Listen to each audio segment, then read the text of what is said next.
தமிழக இதுவும் பரபரப்பாயிட்டு இருக்கு. இப்போ பத்திரிகையாளர்களில் ஊடகவியலாளர்னு சொல்கிறவங்களை எல்லாம் முடக்கி கொண்டிருக்கார்கள். அதில் முதல்ல முடக்கினது வந்து வாராகி அப்படிங்கிற ஒரு பத்திரிகையாளர். அவர் வந்து பத்திரிகையாளர் நடத்தியிருக்காரு.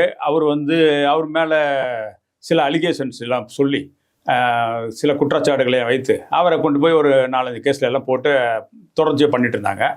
அதுக்கு அடுத்தது வந்து இப்போது அவர் வந்து வெளியே வந்து அந்த இதில் எல்லாம் வெளியே வந்து இன்றைக்கி கோர்ட்டுக்கு போயிட்டு கொண்டிருக்காரு.